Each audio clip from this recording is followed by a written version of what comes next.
Well, I think something we all can agree on is that our country is hurting right now. And lately, we've seen the sports world react to the death of George Floyd. I think a lot of people are hopeful for change. So today, I wanted to invite you guys on to have an open, honest, and real discussion.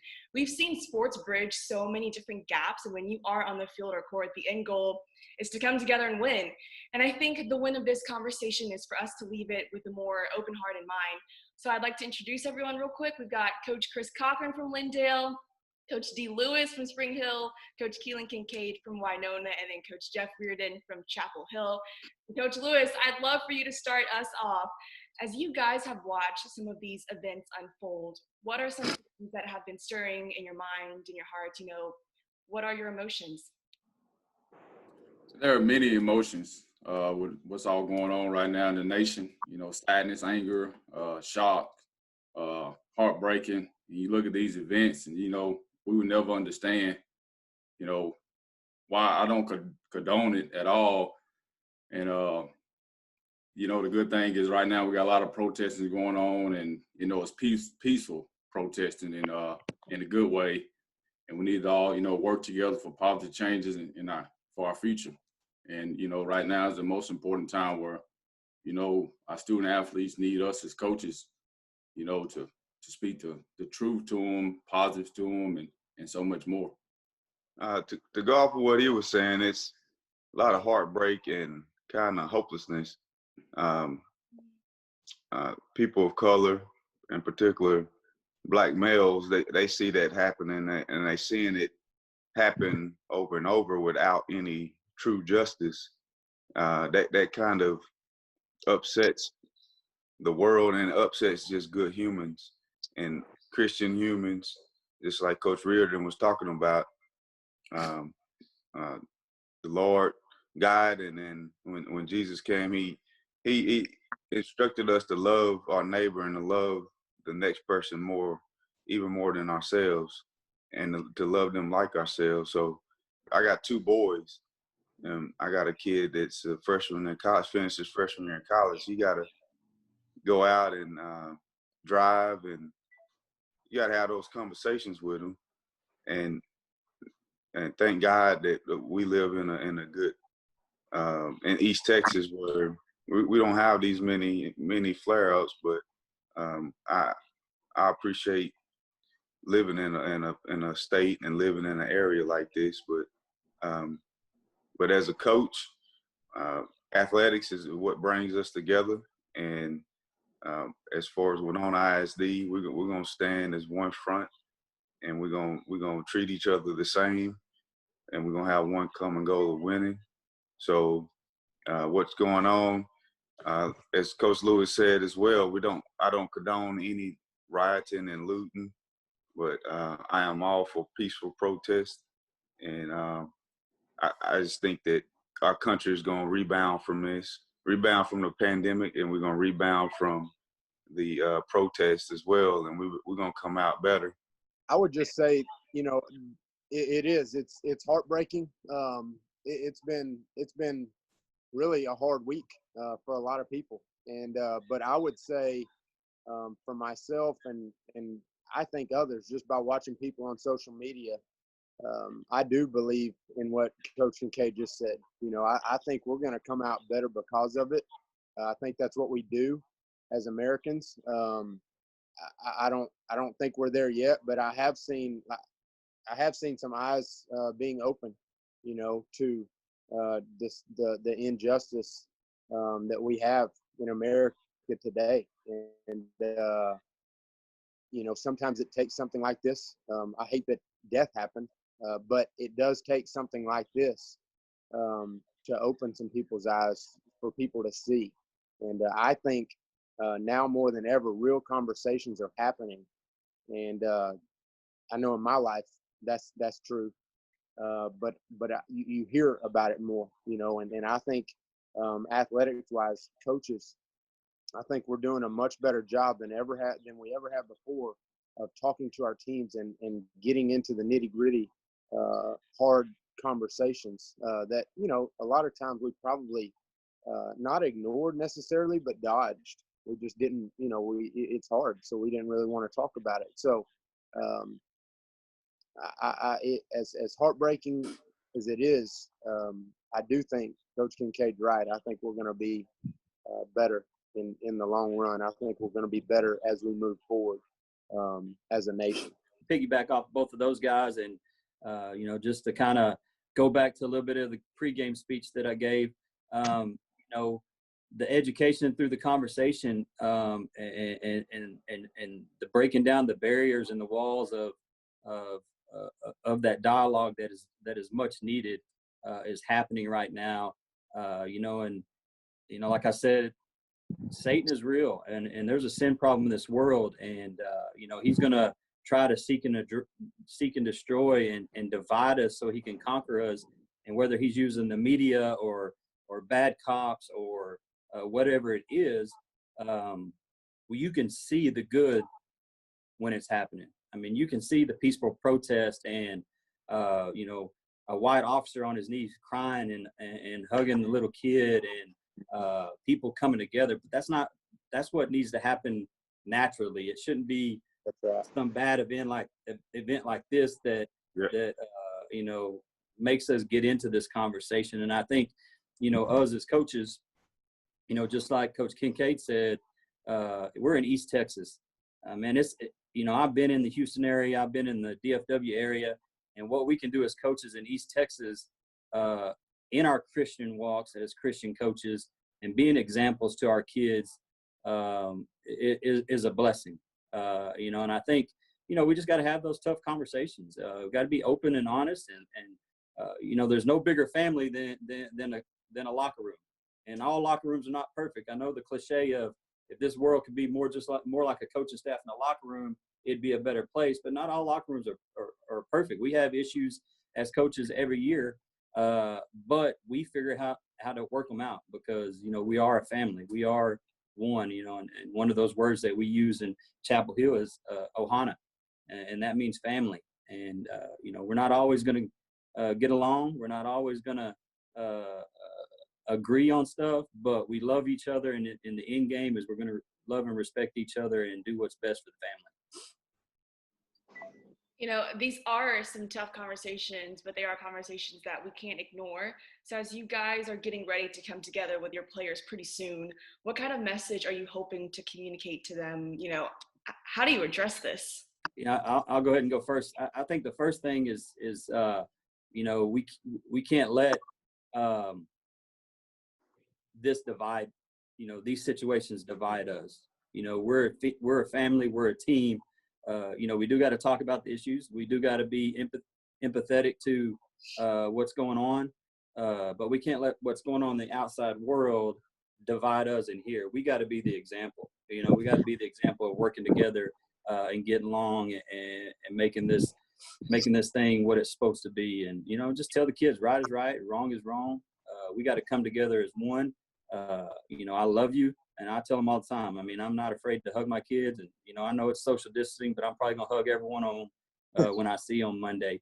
And it's just, I think that's love's gonna conquer all, and that's what we got to focus on. And beside, our differences are always gonna be there, but if we love each other and respect each other and trying to do things the right way, we're gonna be okay. Now, I've tried to communicate with our guys every single day about this. I guess since probably Sunday, and I send them a text message, and we, that's how it started, the conversation. But after our Zoom workouts, we do Zoom workouts on Monday, Wednesday, Friday. So after each one of those, I've gotten into the tough conversation, and and just basically just giving our guys my thoughts on it, number one, but also saying, hey, like, I am here for you. Your coaches are here for you.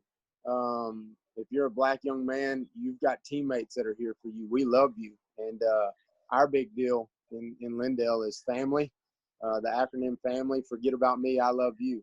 And if we're living by that, it's not about me. I'm going to put somebody else, in front of myself. I asked him on Wednesday, like, hey, you might hear your parents talking about the political side of this and, you know, the looting and all of that.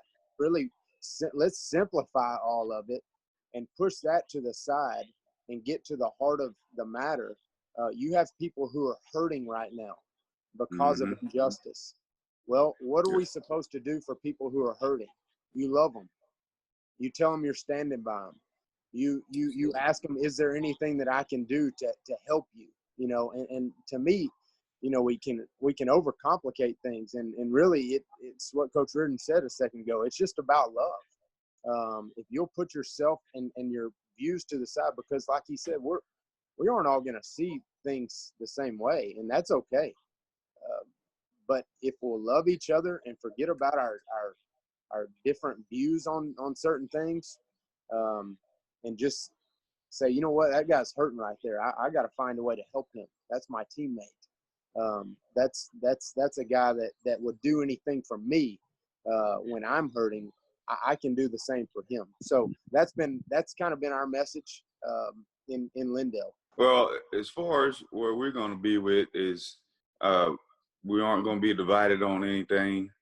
And just the great thing about being a coach and being in athletics is you got that one goal. So, and to touch on what was said earlier, we have to go to the facts of the matter of what's going on, and not get in such of opinionated points of views, and then go to the root of it, as what was said earlier as well.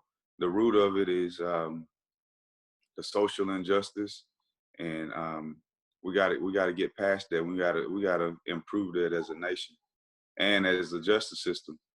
And we all know that looting and rioting is wrong, but some people's responses are different. But our responses are gonna be positive, and they're gonna be about bringing each other together. We're gonna keep our stand. We're gonna keep our front on being a family. As Coach Cochran said about family, forget about me, I love you. And we do that, and I make them hug each other. So they don't like that, but I make them hug each other, and we'll hug them, and kind of put some bright spirits in the room as well. You know, I think the great thing about athletics is that it has the ability to bring together people of different backgrounds and walks of life. You know, it is a team sport. So how have you guys seen sports bring your players in East Texas here together? That's one thing our kids look forward to is sports and being around each other, as they call themselves brothers. And the good thing is, you know, all the guys, they get together and they talk, and you hear each other, you hear them saying that, hey, I'm here for you, and, you know, I love you. If there's anything I can do for you, don't hesitate to call me. So with everything that's going on right now, and when you hear your athletes speaking back and forth to one another and telling each other, no matter the color, they're saying, hey, I love you, I'm here for you. If there's anything I can do for you, I'm always a phone call away. So I think that's a really good thing, and you know, I think getting our athletes back on Monday is going to be really great, just for them to be around, not just us as coaches, but their teammates and things like that. So, you know, we just gotta just speak the truth to them, you know, as coaches and players and everybody. You know, I think as you know, the reason sports is different is because you know, when you're on a team, you become part of a family, and you go through the grind together. You go through the ups and downs together. You struggle together. You get to a point where you know you got to be able to count on your brother next to you, and be able to lean on your brother next to you, and through this process. And we spend so much time together in team sports, you know, in the locker room, on the field, in the weight room, that you got to talk about things. You got to learn about each other. You got to know your buddy in the locker next to you's mom or dad maybe passed away when they were 4 or 5. You got to know that, you know, got 3 lockers down from you, you know, is adopted. I mean, it's just, you know, you get to know each other. And I think that's the biggest thing where sports, how everybody comes together is just because they get to know each other. I think that's the biggest deal, and I know I said it a little bit in the pregame speech that we were talking about, is once people get to know each other, you find out that you're a lot more alike. You know, I've been having conversations with Coach Johnson. He's my basketball coach, and you know, he's a young African American coach and does a lot of good things. And we just talk. I mean, it may be uncomfortable, and he tells me how he feels, and we have conversation. And what we find out is we're way more alike than me and some of other these white people, or me and him are more alike than him and some of the other black people. You know, it's just getting to know each other and talking about stuff. And, you know, I tell him, man, I got your back. He tells me, man, I got your back. And that's just how a coaching staff and a team comes together. But I think it's because, you know, just because you build those relationships and you see people as human beings and not for anything else. You see them for what's in their heart. And I think this country, a lot of people got to look in the mirror and do a heart check. And they can learn a lot from a coaching staff and a team sport. And I think, you know, just hearing Coach Reardon say that, just as far as, hey, I got your back, you got my back, you know, you can't hear that and not, you know, appreciate it and it not bring you closer together. You know, something that we tell our kids all the, probably a lot like these other three coaches, they probably get tired of hearing us say we love them. But I would rather it be that way than the opposite and them not know, you know, but we tell them, you know, we love them at the end of every workout, obviously. Sometimes I try to do it in the middle of a practice, you know, after I've, you know, gotten onto them, put my arm around them and hug them and, hey, I love you. I want you to be better, you know. And so my point in saying that is the more they hear that from us, what we do is we challenge them to tell each other that and not, and I don't remember who I heard say this several years back, but not, hey, love you, you know, but looking a man in the eye and saying, I love you is, again, that's an uncomfortable thing.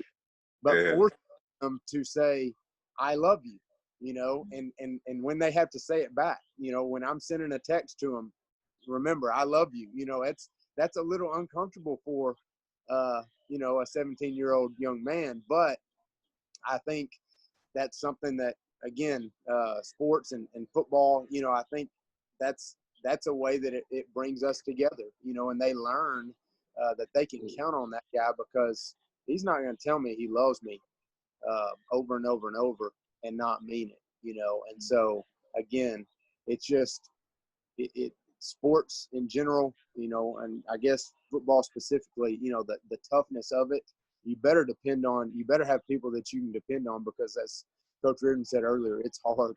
And what we do is hard, and the hours that we spend together is hard as a coaching staff and then as a team. I'd like to jump in on that as well with both Coach Reardon and Coach Cochran. The main part of our job as coaches is building relationships. If you don't have relationships, you have nothing because kid don't know. He don't care what you know until you know what you care about him. So with that said, building relationships that comes with, it don't matter what skin color you are, how tall you are, how short you are, what gender you are, how big you are, how small you are. You got a good relationship with somebody, you know that you get in those trenches, bleed and fight. You can bang, you can have fun, you can go through despair. And with all that said, those relationships built. And when you go through tough times like we're going through now, through the pandemic and with the social unrest, then we're still steady. We're not dropping too far. We're not getting too high. We're not getting too excited. But when it's time to get back together on Monday, then we come back together, and then we're gonna get high as far as our emotions, as far as our enthusiasm to be around each other again. Relationships is where it's at, and building upon that. And I think not only our relationships are going to get better through all this, I think it's going to go to a higher level than we've been in the past. I think you're going to see a special football season this year, a special sports season this whole 2020-21 season.